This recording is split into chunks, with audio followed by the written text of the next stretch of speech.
Alright, balikan natin si dating Health Secretary Janette Garin. Ang paksang pag-uusapan natin ngayon ay may kinalaman sa Dengvaxia. Siguro, bago sa ilang espesipikong mga tanong, Secretary, bakit ba binili nga ang Dengvaxia?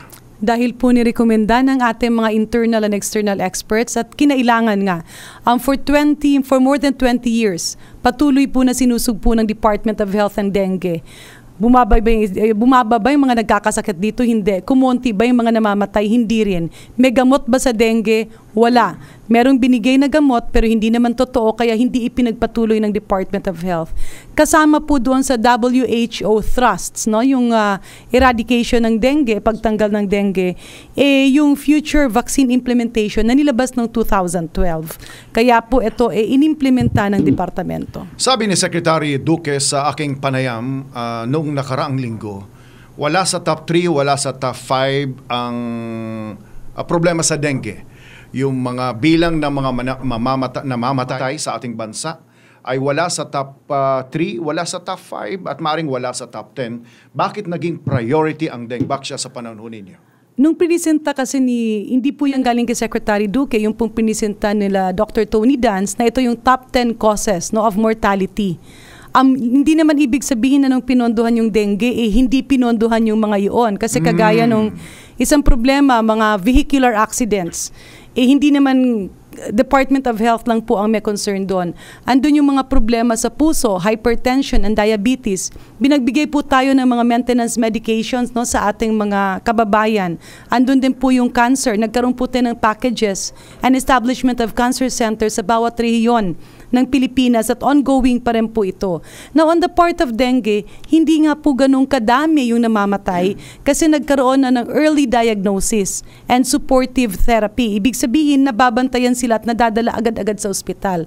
Pero klaro pa rin po, dumadami ang namamatay ikumpara sa mga nakaraang taon, dumadami rin ang cases ng dengue at ang taas ng shoot up between 2013 to 2015. Ang tanong nga po ba, may gamot bang dengue? Wala. Kaya nga po, ba't natin hihintayin magkasakit pa yung mga tao? Ba't natin hihintayin may namamatay pa rin sa dengue? Kaya ipinisinta nga sa akin at sa amin yung plano ng pagbabakuna. Tama ba, Secretary, na kung mayroong 100 na nabakunahan dito, ay 10% lang ang posibleng maapektuhan? Yung sinasabing seronegative. Right. Kasi sa Pilipinas, hindi po yan sa buong mundo. At kanya-kanya pong case to case po yan. Sa Pilipinas, ang zero prevalence, tinansya siya at least 85% to 93%. Ibig sabihin, 9 out of 10 ang nagkasakit na ng dengue. Alam mo man o hindi mo pa alam. Because dun sa nagkakasakit ng dengue, only 20% ang nagkakaroon ng sintomas. 80% silent, walang sintomas. What is the relevance of this? A second infection is almost always severe and can lead to death. Kaya pagka ikaw nagka-dengue na, alam mo man o hindi, mas delikado pa nga yung hindi mo alam kasi yung pangalawang dengue mo talagang grabe siya at pwedeng madelikado ang buhay ng pasyente. Secretary, mas ang pinaniniwalaan ngayon ng maraming kababayan natin, mas delikado ang Dengvaxia, lalong-lalo na doon sa mga hindi pa nagkaka-experience ng dengue. Anong paliwanag niyo rito? Kasi nga po, naunahan po ng mga maling impormasyon. Ang daming nagpapanggap na eksperto sila, hindi naman sila infectious disease specialist, hindi rin pediatric infectious disease specialist. Ulitin ko yung tanong. Ang paniniwala ngayon ng marami batay sa mga interview kila Secretary Duque at iba pa mga doktor, mas delikado ngayon yung mga batang nalagyan, naturukan ng bakuna ng Dengvaxia kaysa sa hindi nalagyan ito. Yung mga walang, lalong-lalo na yung mga walang kaso pa ng dengue. Siguro, Yusek, balik po tayo dun sa nirelease ng WHO sa Geneva, yung World Health Organization, Geneva Interim Report dated December 22, 2017. Nakasaad po dito at in-specify po yung naging subnational program sa Pilipinas. At ang sabi nga dito, in such a high transmission setting ng Pilipinas, every one excess case within a 5-year period of hospitalized dengue in vaccinated seronegative is offset by 18 cases prevented in vaccinated seropositive, and one excess severe dengue in vaccinated seronegative is offset by 10 prevented severe cases in vaccinated seropositive. Anong ibig sabihin nun?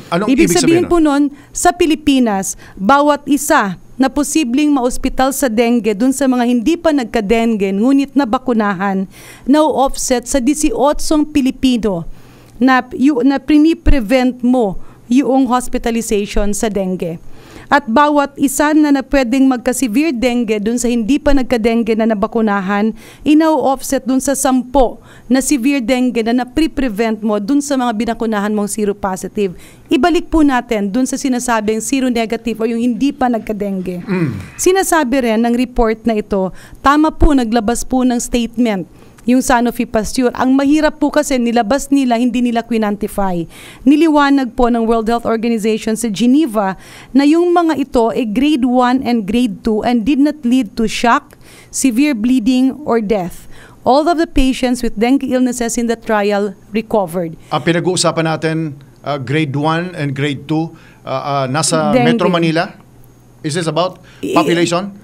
No, this is about the dengue. Kasi the level. Yung dengue, 4 po yung level. No? Paki-explain bawat level muna. Okay. Yung una po kasi, nung naglabas ang Sanofi at sinabi nila, there's a possibility of, there may be a risk of severe dengue in seronegative. Ibig sabihin, yung hindi pa nagka-dengue at nabakunahan, posibleng magkaroon ng severe dengue. Right. Siyempre, ang term na severe dengue, na-nervous lahat. Pati ako nagulat. Lahat po talaga nag-react, which is understandable. Sa medical community, anong ibig sabihin ng severe? Sa classification sa Pilipinas at sa recent classification ng WHO on dengue, ito ay grade 1 and grade 2 lamang. Kaya sa Pilipinas, ito yung mild type. Hindi ito yung severe type. Grade 1 and grade 2 ay mild lang. Yes. Hindi talaga severe. Kasi ang ginamit nilang definition, kaya ginamit nila yung word na severe dengue was the old classification noong 1993 na hindi nila pwede baguhin kasi yun na yung protocol ng study 24 years ago. Secretary Garin, kanino ako maniniwala? Kanino maniniwala ang tao? Yung mismo gumawa ng Dengvaxia na Sanofi o sa statement ng Department of Health? Katulad ninyo. Kasi po ang sinasabi ko is not from Sanofi but this is from the World Health Organization interim report released December 22, 2017. Nagkaroon ba ng pagbabago, reversal sa naunang statement ang Sanofi na hindi talaga yon severe at yon ay mild? Yung anong reversal po halimbawa, yung 1 and 2, grades 1 and 2 ay sa ating definition ay mild lang ito, pero sa konteksto nila ay severe. Nagkaroon ba ng amendment, revision ng ganyang policy statement? Sa pananaw ko kasi, nung biglang nagsalita ang Sanofi, hindi nila kinonsider ang kultura ng Pilipino at hindi nila kinonsider yung panic na mangyayari. Parang irresponsibly, they released a statement without clarifying. Is it about culture or is it about medical terms? Well, it's about both. Kasi ang medical terms nga ang ginamit nila at akala nila, ang pananaw naman kasi nila, doktor ang magbabasa niyan. Merong ibang doktor na ibang pag-intindi. Pangalawa, it also something to do about culture. Sa pagkakaalam ng mga Pilipino, pag severe is severe. It's not mild. Precisely. There are two different terms, Secretary. Yes, pero kasi nakalagay doon ay yung word na risk. Doon kasi sa mga gamot, 3 klase kasi yan. Meron tayong contraindication, merong harm, and merong risk. Yun sa risk, pwede ka ng possible risk and maybe a risk. Kayo lang ba ang nagsasabi ngayon na yung sinabi nilang severe ay mild lang naman? O mayroong na ganyang official statement ang Department of Health? Ang sinasabi ko po is the official interim report of the World Health Organization in Geneva released last December 22. At sa pagkakaintindi ko, may kopya ng Department of Health nito. Alright, let's move on. Sinasabi ng marami, live ho tayo sa 18 radio station ng DSRH Nationwide at sa Facebook at sa YouTube at gayon din sa Signal TV at Sky Cable at sa DSRH News Television. Maaring kasi ang implementation ay Metro Manila, Southern Tagalog and Central Luzon. Pero syempre naging private commodity na rin yung Dengvaxia and therefore marami na rin siguro sa mga iba't ibang lugar privately ay binakunahan and therefore concerned din sila. Delikado ba yung Dengvaxia? Pagka ginamit siya sa tama, hindi po siya delikado. Okay. Kaya daw hindi siya tama. Sapagkat sabi ng mga doktor, bakit mo binakunahan ang isang kabataan, grade 4 student sa public school, nang hindi mo muna in-screen kung siya ay nauna nang nabakunahan o nauna nang nagkaroon ng dengue? Yun nga po ang panawagan nung sinabi po nung FEC, yung Formulary Executive Council, baka pwedeng i-test sila lahat. Kaya ang naging tugon ko, o sige, tingnan nyo po, sabi ko sa programa. And the report that was given to me, there are only 2 commercially available dengue testing kits. Ang mahal po siya, between 5 to 10,000 bawat kit. Tanggalin na natin yung presyo. Ang pangalawang tanong ko, is this a reliable testing kit? At pinatutunayan again ng WHO interim report noong December 22 na ito rin yung sinabi sa amin noong 2015 and 2016. There is no existing kit or testing kit commercially available that can determine a past dengue infection. Then why implement vaccination without first completing that testing of all children involved in the Dengvaxia vaccination? Ba't hindi na hinintay muna yon, Secretary?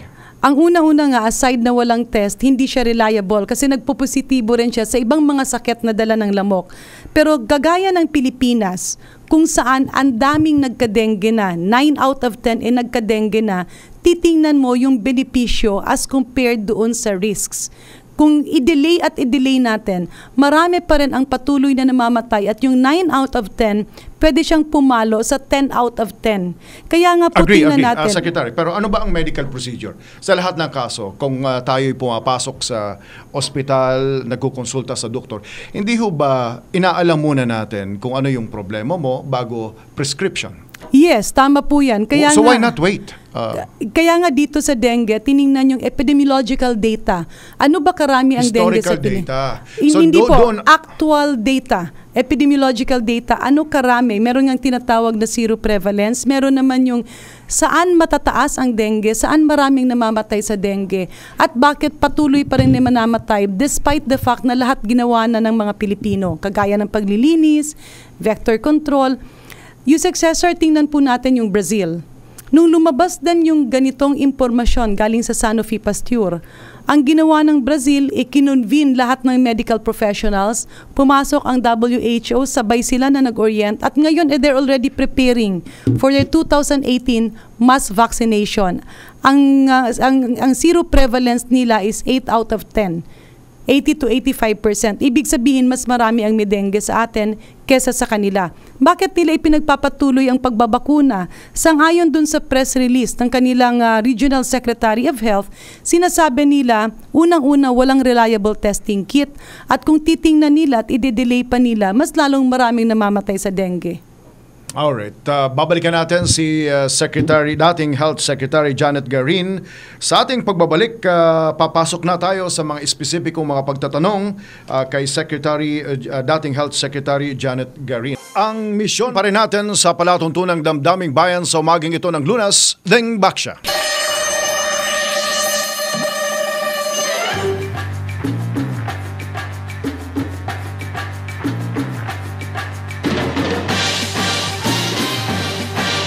Balikan natin, dating Health Secretary Janette Garin.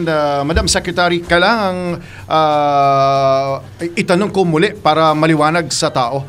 Doon sa timeline, sa special report ni Lizelle Onsen na nabasa na rin natin sa mga pahayagan, lumilitaw na parang may undue haste sa implementasyon ng Dengvaxia, sapagkat mabilis yung mga approval, mabilis yung procurement, mabilis din yung implementasyon, hindi pa natin pinag-uusapan kung saan nga ba kinuha ang pondo at kung magkano ang pondo rito. Why the undue haste? Yan ang tanong ng maraming kababayan natin. Hindi po totoo yung undue haste. No? 2010, nasimula na yung pag-uusap ng bakuna na ito. Wala pa ako sa departamento. 2010? Yes. 2012 yung nagkaroon na ng series of formal meetings both in FDA and in the Department of Health. Andiyan po yung chronology ng mga meetings. In fact, nung undersecretary ako, they are all documented? Yes, they are all documented. Published? Inside the department. Documented po yan. Kasi nga po nung undersecretary ako, I attended 2 meetings as undersecretary na pina-attend nga kami noon ni Secretary Ona para makinig at tingnan nga ang programa. And if you will look at 2014, somewhere around July, July to August, Secretary Ona already announced na parating na sa 2015 yung bakuna at gagamitin siya on a public health program to be funded by the government. Hindi ko sinasabi that I am blaming Secretary. What I am saying is he was making statements based on the situation and problems na hinaharap nga ng Department of Health. Sinasabi ni Secretary Duque na wala siya dun sa top 10. Kunyari, aksidente. How can the Department of Health spend for that, no? Kasi yung po ay interagency. Pero dito naman sa dengue, there is a promise of an innovative medicine, innovative vaccine na makakasave ng buhay. Kagaya nung ano ba yung mga problema natin sa dengue? Nako-congest yung mga ospital. Pagka panahon ng tag-ulan at marami yung pag umiiba na yung season, punong-puno na yung hospital. Then later on, naging all throughout the year. Hindi lang yan. Ang laki ng expense. No, hindi lang natin titinan yung top 10 causes of mortality, but then the Philippines is spending 16 billion a year. Makakasave ng buhay. Pero batay sa literature na nababasa natin, a statement mula sa Department of Health, naglalagay din sa panganib ng ilan nating mga kababayan, ng mga ilan nating kabataan. Sapagkat hindi foolproof na yung lahat ng nabakunahan ay ligtas. In fact, mayroong statement na severe o magiging mild. But then, mayroon pa rin panganib na iba. Ganun ho ba ang medicine ho natin? Hindi ho ba dapat 100% kapag... Wala po kasing gamot na 100%. Walang risk. Kaya nga po hanggang ngayon, basta ikaw ay isang gamot at lalo na pagka-reputable ang company, kagaya ng aspirin, hanggang ngayon, inaaral. Lahat po ng gamot, mandatory po yan. Inaaral at nagre-report pa rin po habang ginagamit pa yung gamot. Ulitin ko lang po, no, hindi siya nagkaroon ng undue haste. Nagkaroon daw po ng 3 investigasyon sa panahon ni Secretary Ubial to look at undue haste. And all of these reports pointed out that there was no undue haste. Yun nga ang masakit doon eh. Ang dami ng involved, inimbestiga na ng inimbestiga, hindi pa rin pinapaniwalaan na walang undue haste. Yung sinasabing mabilis ang procurement, yung implementation, yung timelines, kung tingnan po natin yung totoong timelines na pinakita ng Department of Health, hindi po totoong minadali siya. And kung tingnan po natin yung ibang procurement ng Department of Health, ganun rin po ang timelines because we were fighting for efficiency. Secretary, 2 ulit na nakipagpulong si dating President Noynoy Aquino sa Sanofi bago nagkaroon ng approval. In other words, predetermined na ho ba yung approval nito na Sanofi ang magsusupply nito at ganitong mga panahon sa 2016 i-implement ang mga ito? Sa pagkakalam ko, hindi po. Yung pagpupulong sa Beijing, wala pa po ako, no. Hindi ko po alam kasi yung mga invitations, I think, and the briefers to Malacanang came from Secretary Ona's office. Nakipagpulong ang Pangulo sa Beijing, wala pa kayo? Hindi pa kayo Secretary ng Health? Nung nagpulong, kakapasok ko as acting, pero prior to that, yung mga sulat, I think July pa ng 2014, yung mga invitation na finorward ng DOH, panahon pa ni Sec Ona. Secretary Ona? Yes. And therefore, yung pagpupulong sa Beijing, kagagawa ni Secretary Ona? I don't have the documents, no, pero nung narinig ko sa Senado at prinisenta nga ni Pangulong Aquino, ipinakita niya yung papel na galing sa Department yung of Health. Yung pagpupulong ni President Aquino sa France, was it you? Na po ako. Ikaw na nag-arrange noon? Hindi po ako ang nag-arrange. Sino nag-arrange? Hindi ako ang nag-arrange. I was informed na ando dun siya sa schedule ng mga magbibusiness. Marami po kasi yun parang I think 5 minutes per company. In other words, inabutan ka rito o nagamit ka rito? Hindi naman po siguro na nagamit. No? I was informed to be present kasi hindi lang naman dengue vaccine ang pag-uusapan. Ang karamihan pong pinag-uusapan. Who informed you na dapat kasama kayo sa France meeting ni President President Pinoy?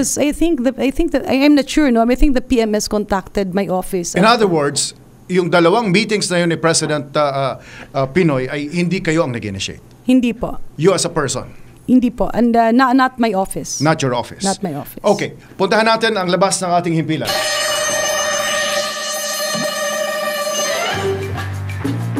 Unahin natin si Edwin Duque. Nasa Longos Health Center. Edwin, sino ang mananawagan? Sinong magtatanong kay dating Health Secretary Garin? Dr. Cesar, katabi ko ang isang nanay, si Maricel Royo, at lagyan po tayo sa Disari, si Secretary Garin at si Dr. Cesar Davis. Ano po yung itatanong nyo tungkol doon sa anak nyo na naturukan ng Dengvaxia? Para po kay Madam Garin, ito lang po sana ang itatanong ko. Kung sakali man pong dumating po yung kinakatakutan namin, kasi po naturukan din po ang anak ko ng Dengvaxia, saan po kami pwedeng lumapit? O kanino po? At saka po, yung sa mga gastusin po, kung kanino po namin pwedeng ilapit. Alright. Si Aling Maricel mula sa Longos Health Center sa Malabon. Ma'am, yung tanong niya. Sa pagkakaintindi ko, ang Department of Health ay handa po, no? Pero ulitin lang natin, ang importante po ay makinig tayo dun sa mga totoong eksperto. Ano po bang binabantayan natin? Kung sakaling magkalagnat yung bata ng 2 araw at posibleng may dengue, dalhin po sa ospital or sa health center para matest. At kung sakasakaling ang magkakadengue at kailangan i-hospital, sa pagkakaintindi ko, may PhilHealth package tayo. At naisabi na nga po ng Department of Health yung kanilang mga aksyon. Alright, thank you Edwin. Thank you Aling Maricel. Mapanuri at matalinong pagtalakay at pagtutok sa mga isyu ng bayan. Damdaming Bayan kasama si Cesar Chavez. Sa Pahagang Manila Times, headlines, banner story, child dies after Dengvaxia shot. Anong ibig sabihin nito? Ito ba'y clinical declaration na o ito'y isang simpleng balita lang? Nung Sabado, 15 ang namatay na kabataan dahilan sa Dengvaxia. Ano ang napag-alaman ninyo, Secretary Garin? Kaya nga po, paulit-ulit po kaming nag-a-appeal na sana yung mga totoong eksperto ang magsalita. Secretary Duque has convened a team in the Department of Health and has requested UPPGH to assist in determining the deaths. No? Kasi in the absence of that result, wala pa. Wala pa. I-clarify ko lang, no, meron po tayong NAFIC. Anong meaning ng NAFIC? National Adverse Events Following Immunization Committee. Meron din pong ganyan sa panahon ko. Bawat po nagkakasakit o posibleng komplikasyon o kung may nag-claim na namatay, nagko-convene po itong mga eksperto na ito. Sinusuri lahat ng papeles, lahat ng dokumento, tinitingnan yung ospital at sinasabi kung related or not related. Ang ibig po sabihin, meron pong proseso yaan. Hindi po pwede yung ganoon na parang sasabihin lang ng isa, namatay ito at nabakunahan, nire-relate ka agad directly. Balik po tayo dun sa mga lumalabas na ito may namatay sa dengue dahil sa bakuna. Nakakalungkot po, yung successor, dahil ahensya rin ito ng gobyerno, hindi ba pwedeng magsama-sama sila? Kasi sa naririnig ko sa mga balita, yung PAW, umaayaw na sumama ang DOH at yung UPPGH at dapat po involve natin kasi pagka-autopsiya, dapat may pathologist dyan at dapat may mga forensic specialist na talagang ando doon. Ang hirap po ng ganun na hindi pumapayag na magtrabaho bilang isang buong ahensya. Pero Secretary, very disturbing yung report. Almost every day may headline, may page 1 story tungkol sa Dengvaxia na namamatay dahil sa bakunang ito. Ano ba ang inside information niya mismo sa loob ng DOH? Nagugulat nga po ang lahat kasi merong nagsasalita. When you say lahat, kasama si Secretary Duque? I've heard him speak in some of his interviews. Pero ang mga tao sa DOH na tinatawagan ko, totoo ba yung lumalabas sa balita? At narinig ko rin si Secretary Duque na nanawagan na I'm sure, I think Yusek Domingo. Basta yung kung sino ang naka-assign sa DOH na kung pwede magtrabaho sila bilang isang ahensya. Kasi ang nakalagay doon is may swelling of organs. Ang tanong kasi doon yung successor, positibo ba sa dengue antigen o hindi? Kasi yung dugo ang tinitest mo Kunyari, nag-swell ang organs, namaga ang atay, namaga ang lahat sa loob. Pero negatibo sa dengue. Paano mo naman masasabing dengue yan? Kasi ang sinasabi doon sa declaration ng Sanofi Pasteur, yung seronegative, yung hindi pa nagka-dengue, may posibilidad na kung kagatin ng lamok na may dengue, yung kanyang hospitalization will be extended by 2 days. As compared dun sa regular na dengue na sakit. Hindi ibig sabihin magkakasakit ka dahil sa bakuna. Pero kung nabakunahan ka na at hindi ka nagka-dengue at kinagat ka ng lamok na may dalang dengue at magka-dengue ka, ganun po ang nangyayari. So, it's a sad thing na meron pong mga tao na instead of helping and educating our public, mas lalo mong tinatakot. Kasi mas dapat ang nakikita ng tao yung totoong impormasyon lang. Huwag yung tatakutin sila. Hindi ba ang punot dulo ng pagkatakot nila ay dahilan sa mabilis yung programang ito at walang education, information drive bago pa in-implement ang programang ito? Hindi po totoong mabilis at hindi po totoong walang education and information drive. Kasi in fact, kung titingnan mo, 2 taon na ini-implement siya, by phases pa rin po. Ang nangyari lang po kasi, bigla pong nag-release ang Sanofi Pasteur dun sa kanilang headquarters ng isang press release na ikinabahala ng lahat. Alright. Stand by, Secretary Garin. 21 minutes makalipas ang alas 8 ng umaga. Puntahan natin si Boy Gonzales. Si Boy Gonzales ay nasa Calabash with H Health Center sa Sampaloc, Maynila. Boy, sino makakausap natin dyan? Si Mrs. Monica Villarreal at ang kanyang kapatid na bunso ang nabakunahan ng Dengvaxia. Sige po, ano pa tanong nyo? Good morning po, Secretary Garin. Good morning. Yes, sa totoo lang po, kanina pa po ako nakikinig. And eventually, hindi naman po lahat ng tao naiintindihan lahat ng medical terms na sinasabi niyo po ngayon. So, doon na lang po tayo sa madaling usapan. Maliban po sa paglilinis ng kapaligiran, ano po bang pinakamagandang gawin para hindi po maapektuhan yung mga minamahal po namin yan dyan po sa Dengvaxia na yan? Yan nga po ang masaklap, no, sa dengue kasi wala siyang gamot. Kaya ang pinipigilan natin, dalawa po yun, pinipigilan natin na makagat ng lamok yung anak natin na may dalang dengue.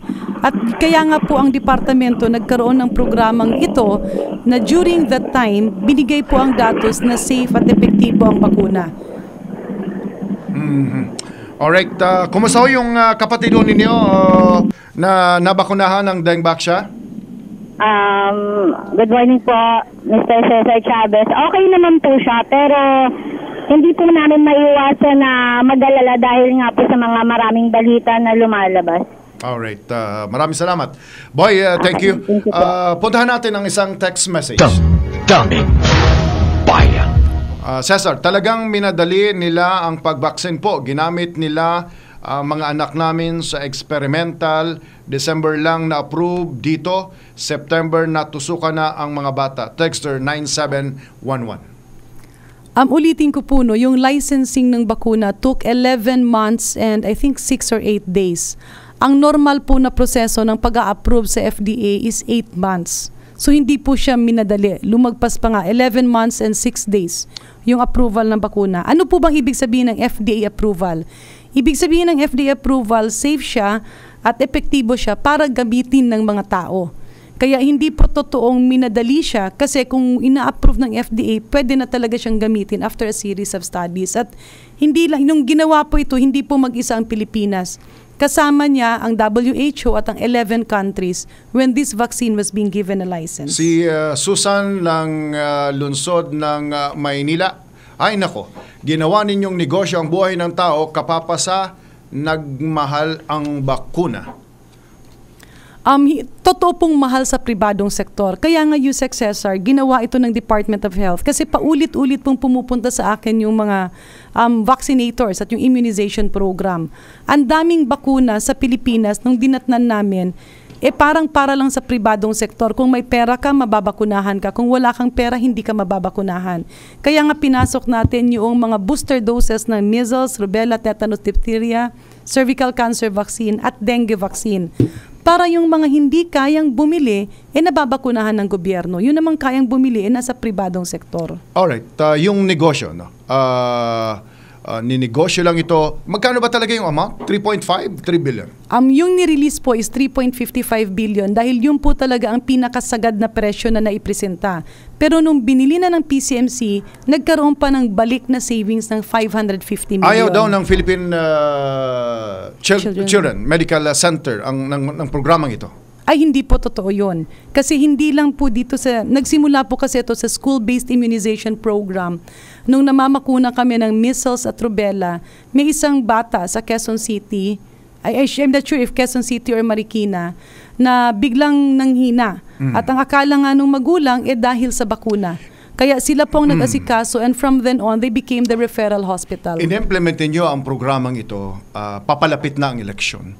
At in-implement ninyo ang programang ito sa Metro Manila, Southern Tagalog, sa Central Luzon. Sa mga nakakaintindi ng politika, ito yung tinatawag na L2L, from Lingayen to Lucena, which about 40 to 45% ng total votes. Hindi ba daw ito pamumulitika lang? Hindi po. Andun po sa dokumento, simula nung pag-uusap noong 2012 hanggang 2015 hanggang 2016, na more than 50% ng incidence, mortality and morbidity ng dengue galing sa 3 rehiyon na yun. At yung pag-implement po yung successor, hindi po yan biglaan na sabay-sabay. May 5 schools muna ngayon, and then the next week iba naman. Kaya nga po ang implementation ng program is over a period of 2 years. Hindi po humihinto ang Department of Health sa panahon po ng eleksyon. In-implement ang Dengvaxia, malapit na, papalapit na ang eleksyon. Sinasabi ng marami. Ng yung ilan, simula po. Nung simula na ito ay fundraising activity ng Liberal Party, Secretary Garin. Malaking kasinungalingan po yun. No? Kasi kung meron mga fundraising activities ang Liberal Party, hindi po kami kasama doon. In fact, kasi hindi nga po alam ng karamihan, yung iba ko pong kapamilya, maski yung kapatid ko, nung tumakbo po nung eleksyon, hindi po binigyan ng kona ng Liberal Party. Kaya nga po NUP ang partido. So, alright. Mayroon tayong related report mula sa Senado sapagkat mayroong effort yung mataas na kapulungan ng Kongreso na palawakin pa ang pagbabakuna ng ating mga kabataan. Damdaming Bayan. Standby, Melky Rigunan.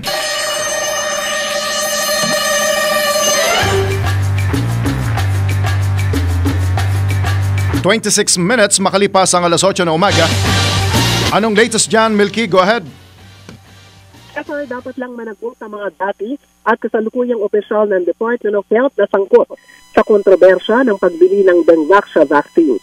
Ayon kay Senate Majority Leader Tito Soto, irerekomenda niya rin sa Committee on Health na pinumunuan ni Senator J.V. Ercito na isama sa gagawing investigasyon ang nabulgar na mafia sa loob ng DOH. Binigyang din ni Soto sa mga impormasyon ang mga kalokohan anya ay karamihan sa immunization program ng DOH na kinabibigyangan ng multimilyong mga kontrata. Paliwanag ni Soto, lagi niyang binabantayang ilalala ang pondo sa DOH. At sa mga nakalipas na taon, kwestiyon niya ang napakalaking budget para sa immunization sa mga kabataan at senior citizens. Lumabas sa pagsusuri, karaniwan ang tongpats ay sa immunization program at inihalimbawa ni Senator Soto ang bawat isang vial na nagkakalaga ng 760 pesos, pinapatungan nagiging 1,500 pesos ang presyo. Katakot-takot din anyang anomalya sa mga biniling gamot noon ng DOH sa ilang buwan lang ang effectivity dahil mag-expire na ang mga bakuna. Ngayong Enero, Cesar, ang gagawing pagdinig ng Senate Committee on Health at aalamin din ng komite ni Senator Ercito ang kalagayan ng mga batang nabakunahan ng Dengvaxia at kung ito'y namamonitor ng Department of Health. Mula sa Senado, yan ang DZRH News, Milky Rigunan, RH12, naglilingkod sa pagbabalita. Damdaming Bayan. Reaksyon mula sa Facebook Live, sa YouTube. Ang sabi ni Jerry Buxit, walang duda na electioneering ang ginawa sa Dengvaxia. Secretary Garin. Alam niyo naman po, pag nagbabakuna tayo, ang kaharap doon bata. Yung mga vaccinators, ang dami pong private doctors na involved doon. Ang dami, karamihan po sa mga doktor, hindi po bumoto. Marami po mga doktor ang hindi bumoto kay Secretary Marojas. At alam naman natin, by history, may malaking gap talaga yung mga medical societies kay Secretary Marojas. Hindi ba nagpapalakas si Marojas sa medical community?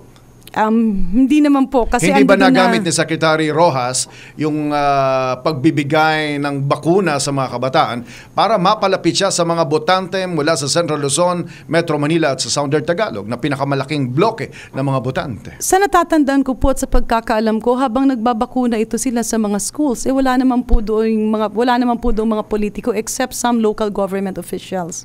Alright, babalikan natin dating Secretary Janette Garin ng Department of Health. Mandi yung mga binitawan ni Dr. Francis Cruz.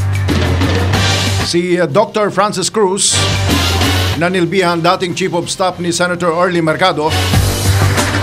At nakatrabaho ni Undersecretary Susie Mercado Pineda at naging controller ng Department of National Defense. Secretary Garin, may mafia sa DOH at isa ka sa itinuturing ni Dr. Cruz na kasama sa mafiyang yun. Mayroon bang mafia sa DOH? Isa pong malaking kasinungalingan ang pinagsasasabi ni Francis Cruz. Hindi ko po siya kilala, hindi ko rin po siya nakatrabaho. Sa pagkakaalam ko, in my 1.5 years as Secretary of Health, wala pong mafia sa Department of Health.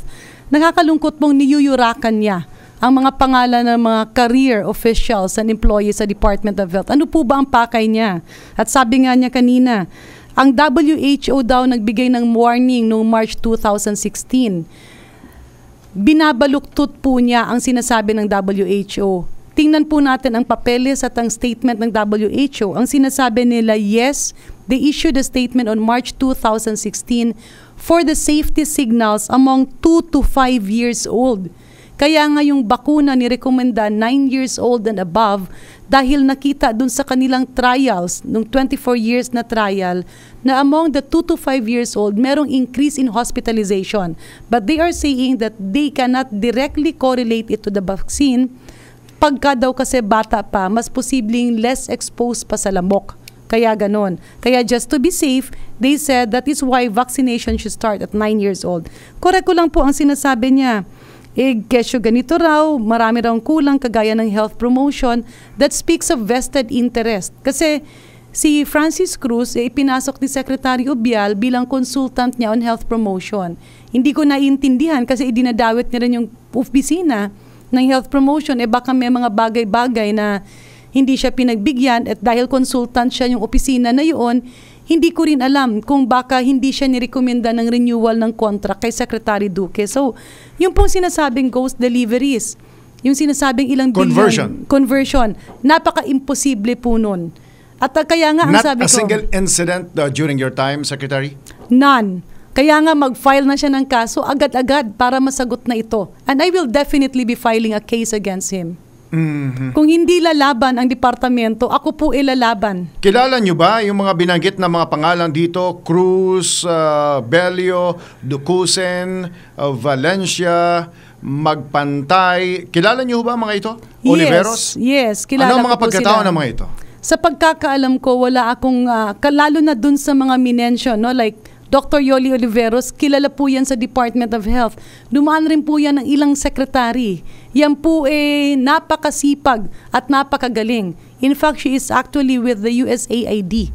At nire-request lang namin yung kanyang technical expertise sa Department of Health. Secretary Garin, mukhang hindi lang si Dr. Francis Cruz ang nagsasabing baka may mafia, but in so many languages and forms, mayroong click sa loob ng DOH na supply-driven instead na market-driven, and therefore kung ano ang available na supply, yun ang binibili ng DOH. Hindi po totoo yun. Kasi kung tingnan nyo po ang proseso ng pagre-release ng pera, maski dito sa dengue vaccine, katakot-takot po na dokumento ang hinihingi.